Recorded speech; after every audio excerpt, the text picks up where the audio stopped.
जय सिया राम। हरिओम हरिओम। मैं ये बात करने के लिए आया हूँ कि 2024 में शांति का नोबेल पीस प्राइज आप किसको देंगे, मोहम्मद बिन सलमान को या नरेंद्र भाई दामोदर दास मोदी को।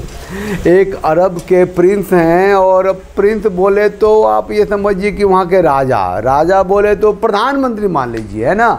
तो अरब में जो उनकी स्थिति है, परिस्थिति है, इतनी मजबूत है कि आप समझिए जो इस्लाम है, जो कुरान है, जो हदीस है, जो मौलवी हैं, उनका जो जर्मिनेटिंग ग्राउंड है, यहाँ तक कि जो मक्का है, जो मदीना है, सब तो वही है ना भाई। तो ये जो मुसलमानों का प्रतिनिधित्व इस धरती पे है, उसके जो खलीफा हैं वो मोहम्मद बिन सलमान के रूप में उनका प्रिंस है ना। वो अबू धाबी में आपने सुना ना मंदिर बन रहा है, आपने सुना है ना प्रिंस सलमान ने बाकी धर्मों को भी स्कूली टेक्स्ट बुक में रखा है, सुना है ना। आपने सुना है ना कि ये जो तबलीगी जमात होते हैं जो घूम घूम के इस्लाम का प्रचार करते हैं, लोगों को ईमान में लाने के लिए कहते हैं और पूरी दुनिया में चक्कर लगाते रहते हैं, उसने इस पर पाबंदी लगा दी। आपने सुना होगा ना कोरोना के टाइम से ही या उससे पहले से ही कि ये जो मोहम्मद बिन सलमान है, उसने भैया ये वो जो शुक्रवार को एकत्रित होते हो मस्जिदों में नमाज पढ़ने के लिए भीड़ जमा करते हो, नहीं चलेगा भैया, दुबई में और सऊदी अरबिया में नहीं चल रहा है ना। आपने तो सुना होगा कि ये जो अब ये क्या कर रहे हैं कि एंटी सेमेटिक जो भी हैं किताब में, मतलब यहूदियों के खिलाफ जो बातें हैं उनके कुरान में, उसको भी हटा देना चाहते हैं। वो कहते ना ना ना ना नफरत नहीं सिखाना अपने बच्चों को। तो अपने बच्चों को वो नफरत नहीं सिखाएंगे मोहम्मद बिन सलमान, अपनी नई जनरेशन को वो ऐसा धर्म देना चाहते हैं जो इस्लाम ही है, वो इस्लाम को ही मानते हैं जिसमें कि नफरत नहीं है, जिसमें कि शायद काफिर का कॉन्सेप्ट नहीं है। जो काफिर हैं वो वाजिब कत्ल है, जो उनकी औरतें हैं माले गनीमत हैं। अब उसमें जो उनकी किताब है, जो इस्लाम में जो औरतें हैं, वो जो खेती है उसको भी अलग कर दिया है उन्होंने। अब तो वहाँ की ड्राइविंग लाइसेंस भी देने लगे हैं औरतों को।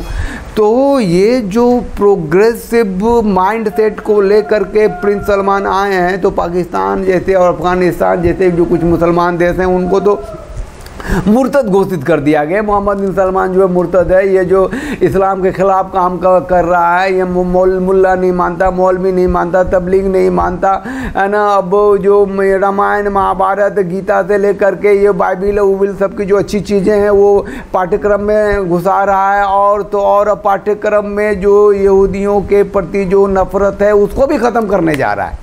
लो कर लो बात। लेकिन देखिए इसका आउटपुट क्या होगा, इसका इम्पैक्ट क्या होगा, इसकी पूरी दुनिया में क्या इसका असर होगा, ज़रा ये भी सोच लीजिए कि जो एक इस्लामिक टेररिज्म जो शब्द है, जो इस्लामिक जिहाद शब्द है, जो वो 9/11 घटना हो जाती है, जो ट्विन टावर ध्वस्त कर दिया जाता है, जो अमेरिका को पाकिस्तान के एटाबाद में आकर के ओसामा बिन लादेन को ख़त्म करना पड़ता है, जो जर्मनी में चार्लो हेब्दी की घटना हो जाती है, एक के बाद एक जो है 12 पत्रकारों को पैगंबर मोहम्मद के कार्टून बनाने के लिए ख़त्म कर दिया जाता है। स्वीडन में कानूनी तौर से परमिशन इजाज़त लेकर के कुरान जलाए जाते हैं, फिर उसका पूरी दुनिया में इनकलाब होता है, मुसलमान देश करते हैं और यूएन में रिजोल्यूशन आता है जहाँ भारत भी उसका साथ देती है। तो इस स्थिति में जो अरब देश है, जो दुबई है, जो मोहम्मद बिन सलमान के नेतृत्व में जो एक प्रगति और गति कर रहा है, तो वो आतंकवाद से खुद को तो अलग कर लेगा, एक्सेप्टेंस हो जाएगा। आपको तो पता नहीं इजराइल से प्रिंस सलमान ने डिप्लोमेटिक रिलेशन स्थापित कर लिए हैं। बताइए, इजराइल से कूटनीतिक संबंध दुबई का हो जाना, इससे बड़ी बात क्या होगी।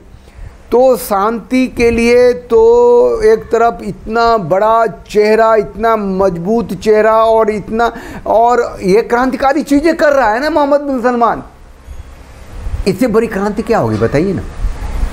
कि जो कहते हैं कि जो कुरान है उसका एक कॉमा, एक फुल स्टॉप, एक हर्फ, एक नुक्ता नहीं बदला जा सकता है, और वो कहता है कि इसमें से हम तो वो चीज़ें हटा देंगे, हम तो हदीस नहीं मानते, हम तो कुरान को, मतलब वो इसको एक मॉडर्न रिलीजियस टेक्स्ट को बनाते जा रहे हैं अपने तरीके से, और बच्चों में, नई पीढ़ी में वो मोहम्मद बिन सलमान डाल रहे हैं कि तुम मुसलमान हो, लेकिन मतलब तुम ईमान में हो, तुम मुसलमान हो, तुम्हें पूरी दुनिया के लोगों से प्रेम करनी है, सबके साथ रह के चलना है, दुनिया एक है, इसमें मानवता है, जिसका भी जो भगवान है उसका भगवान उसका भला करता है, तेरा भगवान तेरा भला करता है।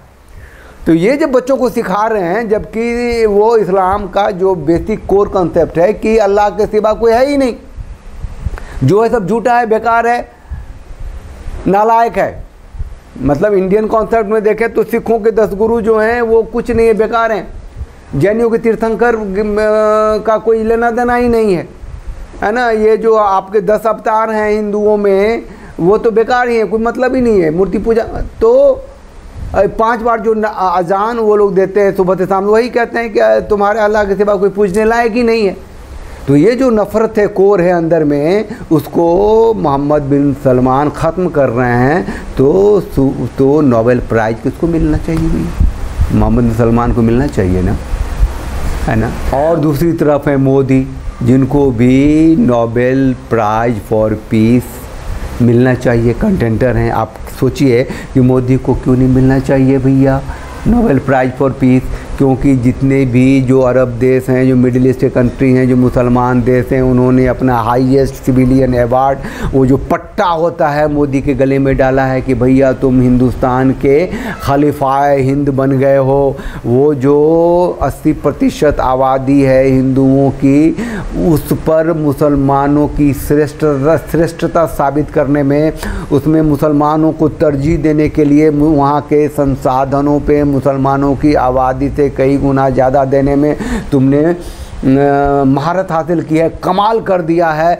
तुम मुसलमानों की सुरक्षा संरक्षा नहीं, मुसलमानों के लिए भारत देश को समर्पित कर दिया है। भैया तुम मुसलमानों के बेताज बादशाह हो, तुम खलीफा हिंद हो, तो इससे बड़ी बात और क्या होगी? जितने भी मिडिल ईस्ट के लोग हैं वो सब के सब नोबेल प्राइज़ किसको देना चाहेंगे? मोदी को देना चाहेंगे, क्योंकि मोदी ने अब दरगाहों में कवाली शुरू कर दी है, पसमानदा मुसलमान के नाम पर पता नहीं कितनी योजनाएं शुरू कर दी हैं, मुसलमान स्त्रियों के लिए, युवतियों के लिए पता नहीं क्या क्या कर दिया हुआ है। और ये जो कभी मनमोहन सिंह लाल किला से कभी बोलते थे कि भारत के संसाधनों पे पहला हक जो है यहाँ के अल्पसंख्यकों का है, मुसलमानों का है, वो बोलते थे, और उसको आलोचना करके वर्चुअली बहुत ही गाली दे करके कांग्रेस पार्टी को भारतीय जनता पार्टी आ गई सत्ता में।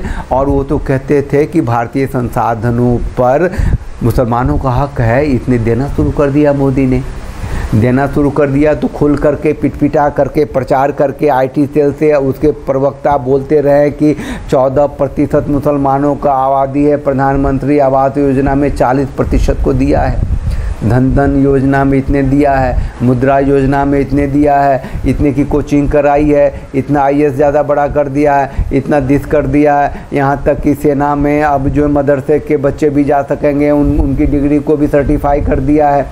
तो इतनी सारी बातें जो मोदी ने मुसलमानों के लिए की हैं, तो वो नोबेल प्राइज़ फॉर पीस के लिए एक कंटेंडर हैं कि नहीं, ये आप बताइए। ये एक उन्होंने शांति की ओर कदम बढ़ाया है कि नहीं? ये जो आतंकी लोग थे, जितने भी आतंकी संस्थाएं हैं, मोस्ट ऑफ द जो टेररिस्ट ऑर्गेनाइजेशन है, सब तो मोहम्मद के नाम पे हैं। जैसे मोहम्मद है, दिस एंड दैट। बात समझिए, मोदी जी ने हिंदुओं के अस्तित्व को ही खतरे में डाल दिया अपने आचार से, विचार से। मोदी जी ने प्लेसेज ऑफ वर्शिप एक्ट नहीं ख़त्म किए, मोदी जी ने गौ हत्या पे प्रतिबंध नहीं लगाया, मोदी जी ने धर्मांतरण पे रोक नहीं लगाई, मोदी जी ने वक्फ बोर्ड कानून को ख़त्म नहीं किया, मोदी जी ने ऐसा कुछ नहीं किया। मोदी जी ने वो सब कुछ किया कि पूरी दुनिया ये समझे कि भारत मुसलमानों के लिए एक ऐसा देश है जो मुसलमानों की गति, प्रगति, तरक्की में के लिए सब कुछ करता है। और वहाँ की जो बहुसंख्यक आबादी है, जनसंख्या है जो हिंदुओं की है, उसको जूते की नोक पे रख के करता है।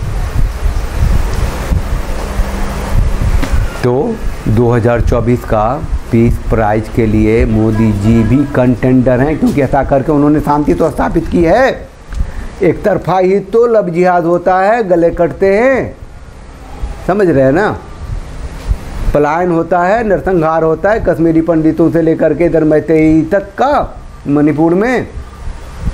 तो आप फैसला कीजिए और अपना निर्णय दीजिए और ये कमेंट बॉक्स में लिखिए कि 2024 का नोबेल प्राइज़ फॉर पीस आप मोहम्मद बिन सलमान को देना चाहेंगे या नरेंद्र भाई दामोदर दास मोदी को देना चाहेंगे। चैनल को लाइक कीजिए, शेयर कीजिए, सब्सक्राइब कीजिए और उस बेल आइकन को प्रेस कर दीजिए, जिससे आपको नोटिफिकेशन मिलता रहेगा और हम आते रहेंगे, बात करते रहेंगे। आपकी प्रतिक्रिया जो भी होगी उससे कुछ आउटपुट लेकर के नया वीडियो फिर बनाएंगे, आपसे बात करेंगे। जय सिया राम, हरिओम।